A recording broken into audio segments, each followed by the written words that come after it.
Clerk by how much was it? Absolutely. So a win for the 41 car, Fred Makovic, who they came into this weekend fairly confident. Makovic has won a championship race already this season. No, sorry, it was two qualifying races he's won at the Saxon Ring and Abu Dhabi. Never done it in the championship race until now, but the door is open to wave to this large Chinese audience who I hope have enjoyed their first taste of FIA GT1. I think they've been yes, absolutely, they've been thoroughly involved with both the races, but here, particularly on the Sunday, the championship race, there's been a very strong turnout and seeing a race. Of course, safety car had its role to play and boxed the field back up, but that's what motor racing is about. It is entertainment, and the fans here and hopefully the viewers at home have enjoyed a great 2 weekends in a row, so, you know, can't be bad. No, not at all. So into the pit lane they will come. We'll chat to them. We'll see the podium ceremony as well. Stefan Mucker then in 5th place, holding off Schwager and Brabham in what was a great race. I was surprised, not surprised, because Schwager was driving brilliantly, but David Brabham couldn't quite find the balls out of the commentary box. There we are. We're just in that circular building behind, but he is going to be a very pleased man when he steps out of this car. I've no doubt. It's just been a commanding weekend. Well, I call him Fred Machiavelli.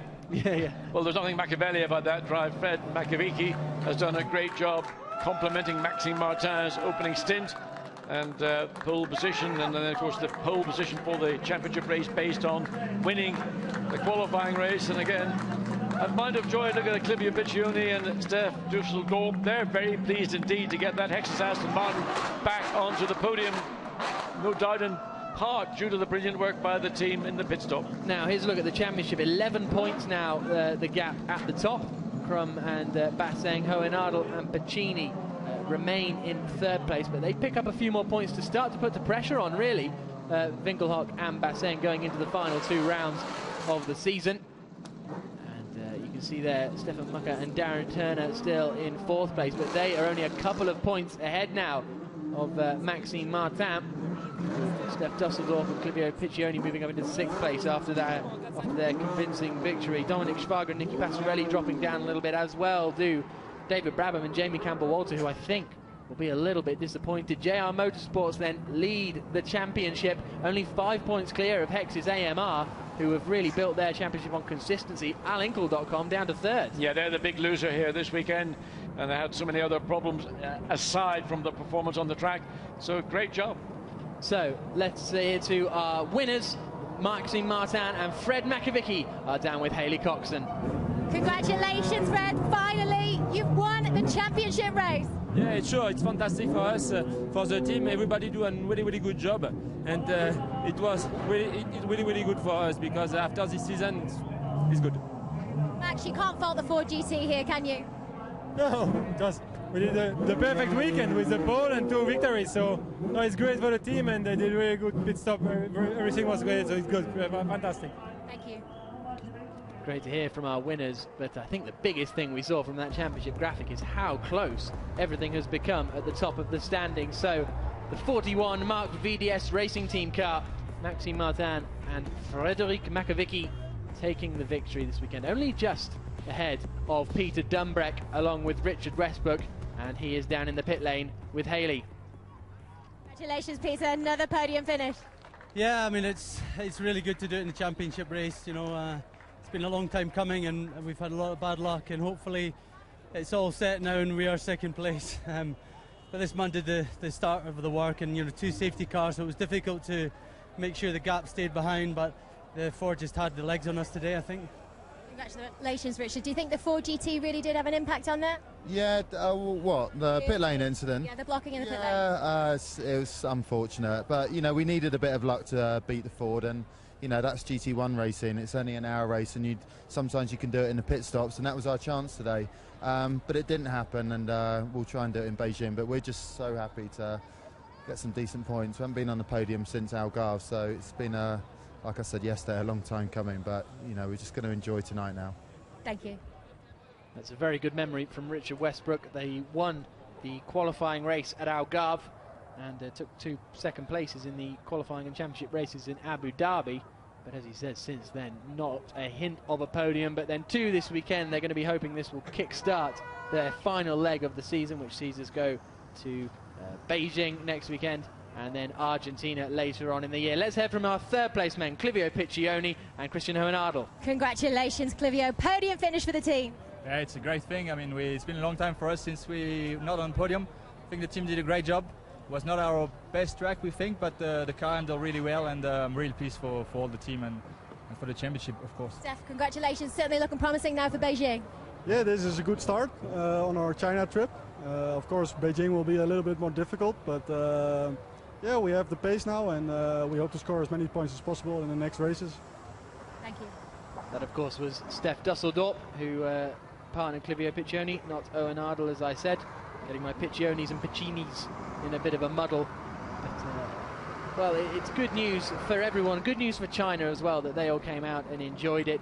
And good news for, let's have a look at the results, because the second place men, Richard Westbrook and Peter Dunbrek, very, very pleased. Only 0.8 of a second away at the end. They were comfortably clear. Of the 3 Aston Martins, the Aston Martins had a terrible qualifying session, but 3rd, 4th and 5th in the race. The 2 Hexus cars, and then the young driver machine, the number 8 car of Darren Turner and Stefan Mucker coming home in 5th place. Then we got the first of the Lamborghinis, Nicky Pastorelli and Dominic Schwager. We saw Jamie Campbell-Walter and David Brabham running as high as 3rd before only finishing 7th. Marcus Winkelhock and Mark Basseng, not a great race for their championship, only finishing 1 place ahead of Lure and Crum, who lead the championship. Mark Henrici and Bas Linders, look at that, 0.03 of a second on the line, taking the final points paying position.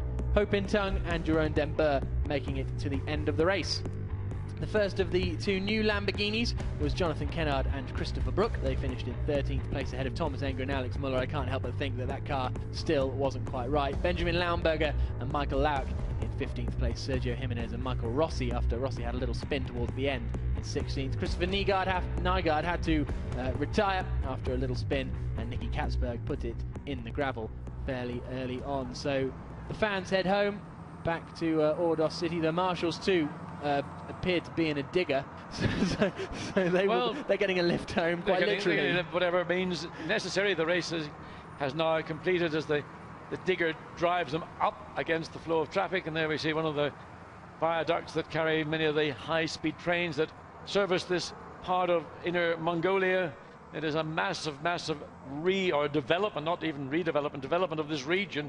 And you just have to drive downtown. You think you're downtown Munich with a number of BMs, Mercedes, Audis, whatever. Amazing to think you're in China, to see that level of affluence. Absolutely, and it took them almost as much effort to put up this podium. It's a very spectacular podium. It's not just a piece of cardboard with a few words written on it. They were welding for the last 3 days to try and get this spectacular looking podium, and you can see the circuit at the top there angled upwards, so it looks a lot like a horse. It's very, very impressive, very clever circuit design. I've been mighty impressed with this place. I think they've done a stunning job. When you see the circuit, you see it miles away. It's just like an enormous, just stands out as a beacon. Here onto the podium then, they were our 3rd place men, Steph Dusseldorp and Clivio Piccioni. Richard Westbrook and Peter Dunbrek, who goes across to congratulate our 2nd place men. But the winners, the 41 Mark VDS Racing Team, Maxime Martin and Fred Makovicky, climb onto the top step of the podium for the first time this season in a championship race. It does their championship the world of good. So we now wait for the national anthems to get underway for Maxime Martin and Fred.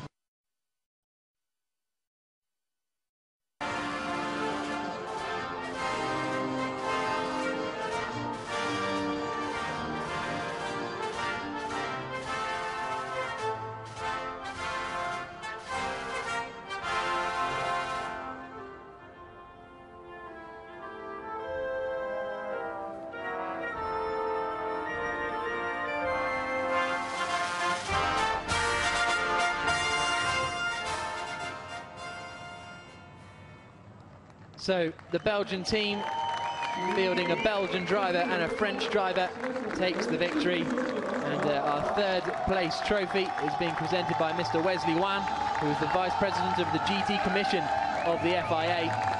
Very, very happy Aston Martin team. They weren't expecting anything like this this weekend. Very, very happy pair of drivers, it has to be said. They also receive, I presume that's a blanc. That's a blanc pound, yes, indeed. Well, chronograph, and needs a strap. It's pretty large, big wrist needed for that one, but that no doubt will hang proudly in the team's garage very shortly. Mr. Lian Su presents the trophy for second place, the acting mayor and vice secretary of Ordos Municipal Party Committee.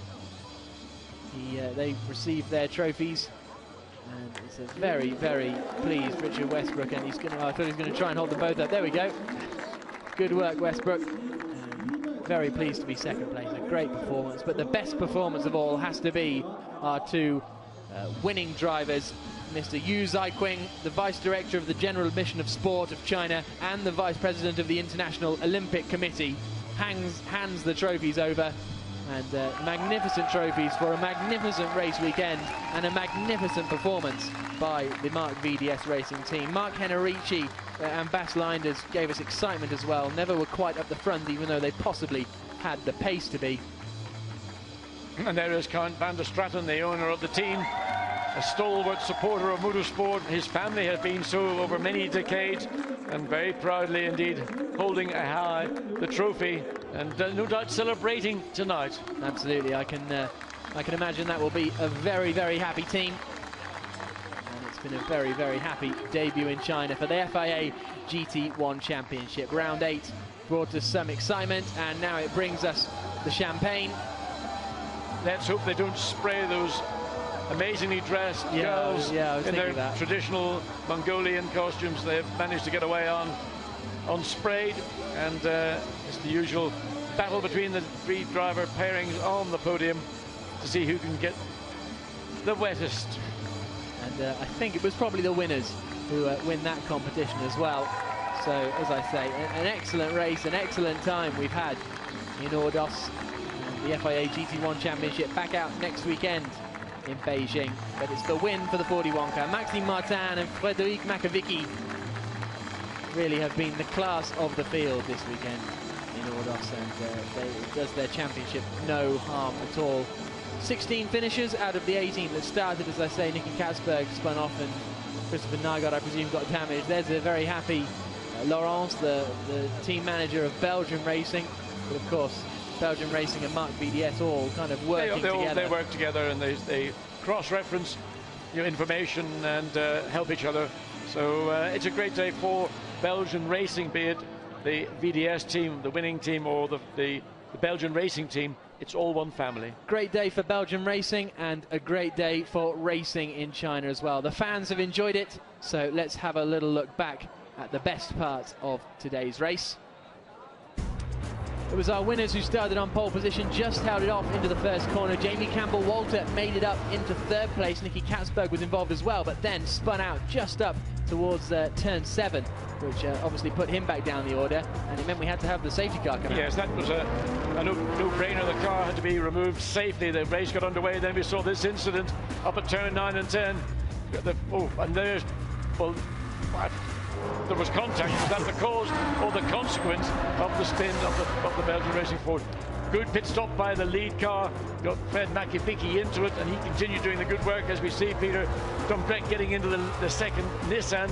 Good work by Richard Westbrook. Of course, it was a very poor stop for Lucas Luhr and Michael Crum, which dropped them a long way back down the field. They finally got away, but would come home to finish in 9th place. Very close for the lead when Peter Dumbreck came out of the pits, but then we had another safety car intervention because of the nails coming up after some of the curbing had come off.